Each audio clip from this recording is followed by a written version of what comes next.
Il est impressionnant de remarquer que le passage du psaume 95, dont le verset 7 commence par ces mots « Nous sommes le peuple dont il est le berger », continue par exprimer ces paroles étranges. Aujourd'hui, si vous entendez sa voix, n'endurcissez pas vos cœurs.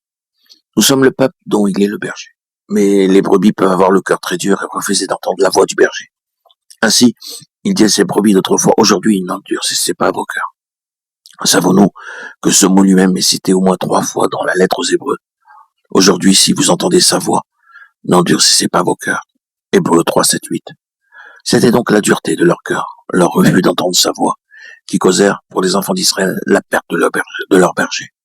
Paul dit dans sa lettre aux Romains, « Je ne veux pas, frères, que vous ignoriez qu'une partie d'Israël est tombée dans l'endurcissement. » Romains 11, 25. Et nous n'avons qu'à lire le chapitre de Jean 10 pour comprendre le cœur dur d'Israël. C'est une chose terrible. Regardons-le simplement. Jésus avait dit de lui-même qu'il est le bon berger qui donne sa vie pour les brebis. Il avait dit, je leur donne la vie éternelle. Elles ne périront jamais. Nous avons là toutes ces choses merveilleuses qu'il dit de lui-même, leur berger et de ses brebis. Et avons-nous remarqué ce qui arriva ensuite? Les Juifs furent de nouveau divisés à cause de ces paroles. Plusieurs d'entre eux disaient, il est possédé d'un démon. Je suis le bon berger, je donne ma vie pour mes brebis, je leur donne la vie éternelle. Elles ne périront jamais. Il a dit toutes ces choses merveilleuses et belles, et les Juifs disaient, il est possédé d'un démon. Comprenons-nous maintenant pourquoi Dieu les a rejetés. Nous avons endurci nos cœurs. Nous sommes détournés chacun dans sa propre voie. Nous tous, comme des brebis, nous sommes égarés.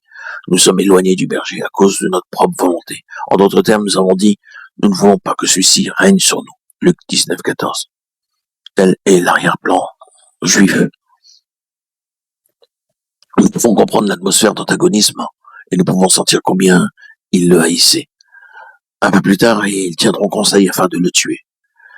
Il avait eu raison lorsqu'il les avait appelés des loups qui détruiraient les brebis. Jésus entra directement dans cette atmosphère et dit, je suis le bon berger, et je conduirai mon troupeau hors de ce qui existe ici. Je le ferai sortir de ce cadre et de ce faux troupeau. Et il conduit alors le noyau de son nouveau troupeau pour donner à ses brebis la vie éternelle. Il commence par un noyau tiré de l'ancien troupeau. Une œuvre de séparation se fait alors. Nous n'avons pas lu tout ce qu'ont dit les Juifs désirant le réserver pour ce point-ci. Les Juifs furent de nouveau divisés à cause de ces paroles. Plusieurs d'entre eux disaient, il est possédé d'un démon, il est hors de sens, pourquoi l'écoutez-vous? D'autres disaient, ce ne sont pas les paroles d'un possédé.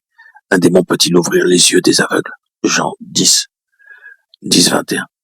Le Seigneur Jésus, évidemment, commence à trouver quelques autres brebis.